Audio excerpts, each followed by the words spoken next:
Hey everybody, welcome to Life is Brutal. I got the flu this week. I'm pretty under the weather, so I almost didn't do this episode, but I made a New Year's resolution that I would do one This Week in Beer every week. And I refuse to cop out this early. So, here we are. Instead of drinking beer, I figured this time I would drink something a little bit stronger, just to warm me up inside. That and ingest a fuck ton of cough drops. Anyways, let's go ahead and get into it. So the first two stories we got are coming out of brewers associations from across America. The first one is a bit sad and angering, and the second one is just a bit weird.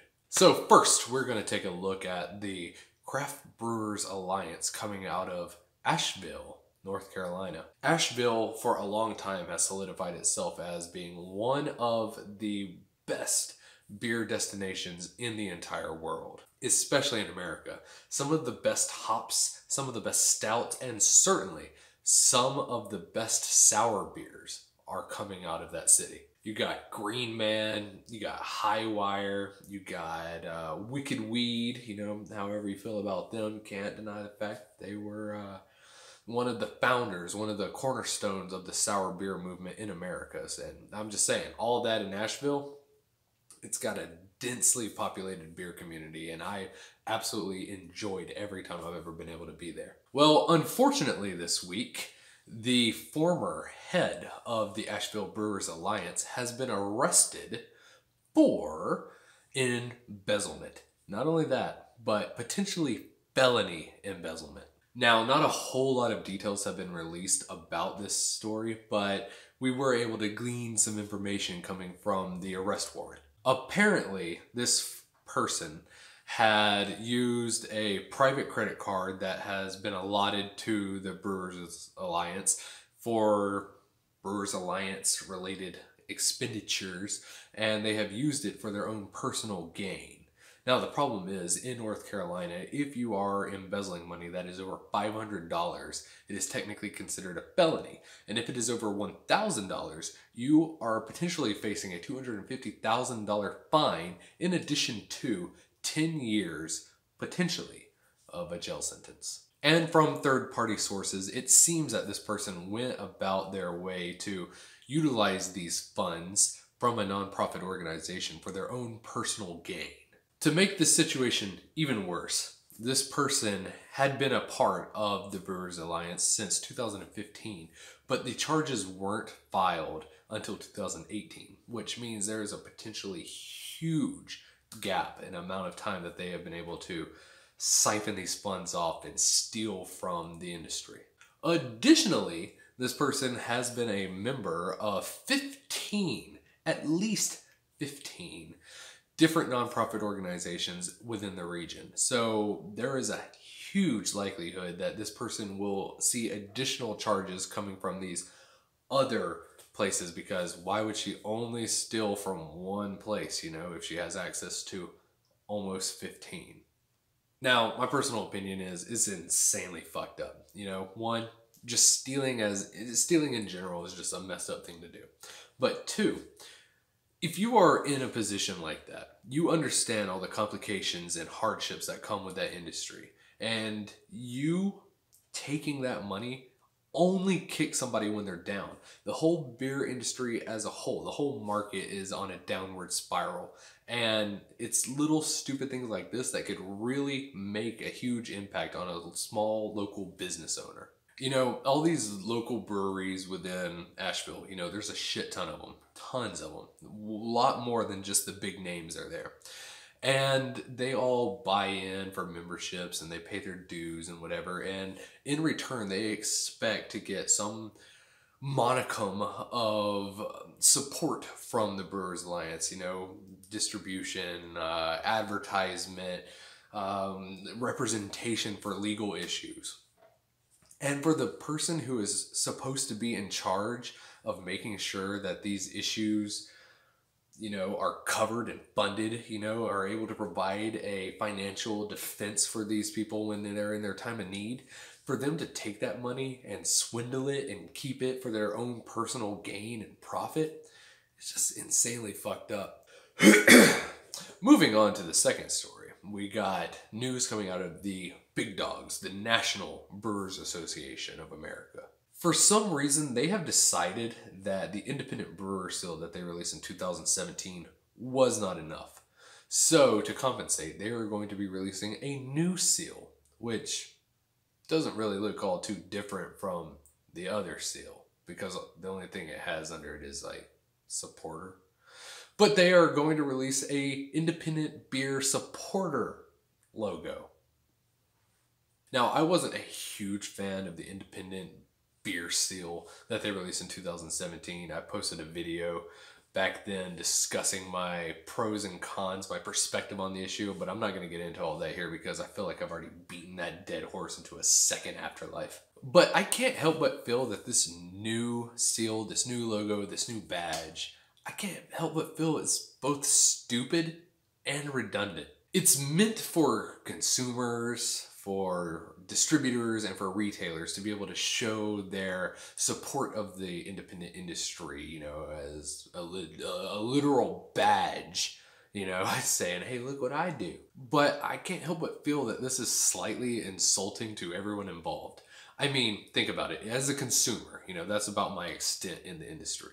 As a consumer, if I walk into any establishment and I see that they have small batch, independent craft beer as a purchasable item, I automatically assume that they are already a supporter of independent beer. I don't need a seal, a sign to be able to say, wow, this is really going to influence my decision to make a purchase here. Like, do they really need a sign to show that? If a beer consumer walks in between two different stores and one of them has the logo and the other one doesn't, I just feel that it's slightly insulting for the Brewers Association to automatically think that this one little sign is going to be able to pull me, to sway me to go purchase at the, you know, recommended establishment. But maybe I'm wrong. According to a Nelson survey that the Brewers Association released, I said that weird. In a recent Nelson survey, 40% of people said that the seal would make them more or much more likely to buy that beer, a 5% increase from the previous year. The number jumps to 57% for craft beer lovers, 21 to 34 of age, with a 23% stating it would make them much more likely to purchase. Well, that kind of deflates my argument, and I do really respect the Nelson industry. I like them a lot. But they go on to say, many beer lovers have their eyes and wallets open to seek the seal. From printing it on menus or grouping independent craft beers together at retail to prominent signage at beer festivals, now is a great time for supporters to put this seal in play and help advance the beverage of beer. I don't know, maybe like I'm just a cynical asshole, but I really don't think it's going to have the level of impact that they're expecting it to. Especially since the majority of distributors and retailers who are going to display this signage are going to continue to sell big beer products. I don't have a whole lot of experience with the retail side of the industry, but I do have a lot of friends in it, and some of them have told me in the past that big beer products are their bread and butter. Craft beer is their passion, they love it, and they sell as much of it as they can, and they push people as close to it as possible. But big beer is what is going to be paying the bills. So I just don't think that the majority of people who are willing to post this sign are also going to be willing to get rid of all the big beer products, you know, as some kind of moral high ground statement. And because of that, I just think this new symbol is going to be a moot point. But hey, I am not in that portion of the industry, so if anybody out there who has a little bit more insight on this could share and enlighten me upon the right opinion, I would be glad to hear it. Please change my mind, because I am very interested in what y'all have to say. And for you fellow consumers out there, is that enough? Is that enough? A sign hanging in a window or above a cash register? Is that enough to persuade you to go from one retailer to another? Simply off that? Like, if one place has better prices and better selection, but they don't have the sign, and another place next door does, are you really going to go to the other place? I'm just curious. So let me know in the comments what you think. Oh shit, I kicked my camera. Get it together, Anthony. Fucking it all up. Moving on to beers that were announced or released this week. We got huge news coming out of Michigan. Both beers that I wanted to talk about are both coming out of Michigan. Keep it up, Michigan. The first one is coming out of the legendary Bell's Brewery. For the first time ever, they are going to be releasing Bell's Double Two-Hearted Ale. Now, the majority of you out there probably know about Two-Hearted Ale. It is one of the classics. It is a staple of the hop game. It is certainly one of my most sought after go-to beers, you know? If I am going to stockpile my fridge with IPAs and I just want something cheap and easy to find, Two-Hearted is probably one of the best options out there. And the fact that they are finally releasing a packaged version of the Double Two-Hearted Ale, whew, it gives me the vapors. Now, this is not the first appearance of Bell's Double Two-Hearted Ale. In the past, it has been released, but pretty much only a draft-only exclusive that you could get only at the brewery or maybe a few select shops in and around the region. But all that's changing. This Double Two-Hearted Ale is going to be seeing a nationwide release, and it's just driving me crazy that they are doing this at all times now that I've moved out of the country into Germany, and it's just killing me that I'm moving to the beer mecca of the world and I am just wishing for home because I would kill for an opportunity to be able to taste this beer. But like I said, it is an absolute classic, the standard, but I can only imagine that the double version is just things of dreams. So if you get an opportunity to give it a try, please let me know what you think. I am just salivating at the thought. So if you got a little more perspective, a first-hand experience of this, please let me know what you think. Fuck. Moving on to another beer that has been released this week, also coming out of Michigan as stated earlier, we are going to see the first ever release of New Holland's Dragon Milk Barrel-Aged Stout Reserve White Dragon. White Dragon is going to be a barrel-aged white stout variant of Dragon's Milk. Now, if you've never had a white stout, you don't know what you're missing out on. It is a wonderful experience. It's all the roasty, it's all the toasty, it's all the chocolate and deliciousness of a stout, but in a beautiful, almost Hefeweizen looking appearance. It's a little bit of a mindfuck, not gonna lie to you. And once again, I cannot believe that I am living in Germany and so jealous of what you people are getting in the States. But I do absolutely love white stouts. I highly encourage people to give them a try because I do think they are a highly underrated style. And I've never had a barrel-aged variant of a white stout, but I really can't think of anybody else who I would really like to see it coming from besides New Holland with the Dragon Milk. So say what you want to say about Dragon's Milk, how it's normie shelfie beer, but I really enjoy it. It's one of the best go-to barrel-aged stouts out there. You know, if you want that flavor and that boozy punch from a barrel-aged stout, but you don't want to have to go through all the hassle of like hunting it down and like fighting through all the hype, you know, you can just walk into the majority of stores in the US and just pick up a 4-pack, easy peasy. So because of that, Dragon's Milk always has a little special place in my heart.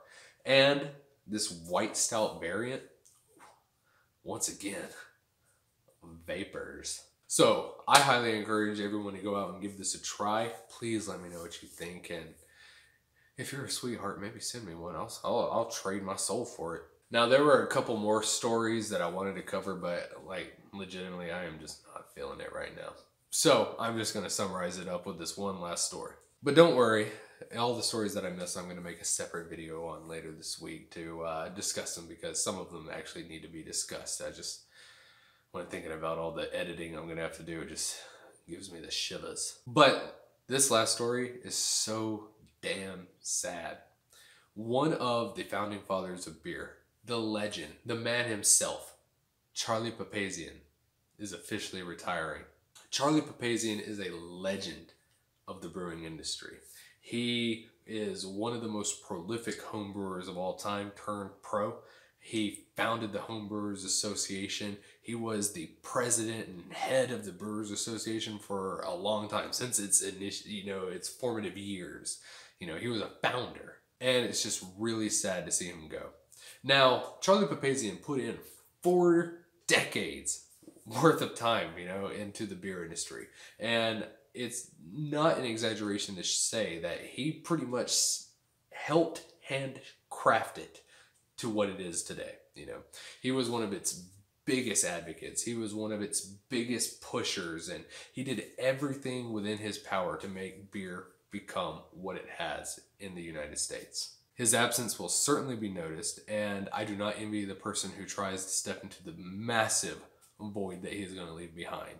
Now, he did do an in-depth interview with the Colorado Sun, and they posted a lot of his farewell thoughts, and a lot of them were very motivational, very inspiring, and I do encourage every one of you to read it. I'll post it down in the description below. But he did leave behind this one last statement that I would like to convey to you now. On his parting advice to the beer industry, Charlie Papazian said, "Don't let your guard down. Keep learning. There is always something new. Keep an open mind and talk out your differences. And focus on what beer drinker really wants." And that's a good experience. I wish you the best of luck in retirement, sir. I hope you get the most out of life that you want to see outside of the industry, and I wish you the best. You will be sorely missed, and for someone who has been touched by your impact on the industry, you were one of the people who helped inspire me to get as deep into this industry as I have. I can't thank you enough for all the enlightening words and all the encouragement you've given to people like me over the years. So thank you very much. I really appreciate all that you've done.